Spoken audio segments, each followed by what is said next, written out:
عید الفطر کا چاند نظر آتے ہی یہ وظیفہ کر لیجئے. 2 لفظ پڑھنے ہیں. اللہ تعالیٰ کے 2 ناموں کا وظیفہ ہے. رمضان گزر چکا ہے لیکن عید الفطر کا چاند آخری موقع دے رہا ہے. جو لوگ اپنی نئی زندگی کا آغاز کرنا چاہتے ہیں، نئے چاند کے ساتھ اپنی مشکلات پریشانی کا خاتمہ چاہتے ہیں، وہ عید الفطر کا چاند دیکھتے ہی یہ 2 الفاظ پڑھ لیں. رمضان جب گزر جاتا ہے تو انعام کے طور پر اللہ تعالیٰ عید الفطر عطا کرتا ہے. عید الفطر کا چاند ایسا چاند ہے جو تقدیر کے فیصلے کرتا ہے. جیسے ہی چاند کی خبر سنیں یا چاند کو دیکھ لیں، گھر کے کسی خاموش کونے میں بیٹھ کر ایک تسبیح کرنی ہے.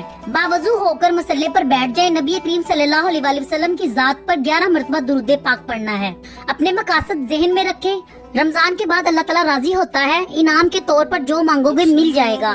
آپ نے ایک تسبیح کرنی ہے، یا احدو یا سمادو. اس کا ٹائم چاند نکلنے سے صبح فجر تک ہے. Yalan dünyada sen beni göm.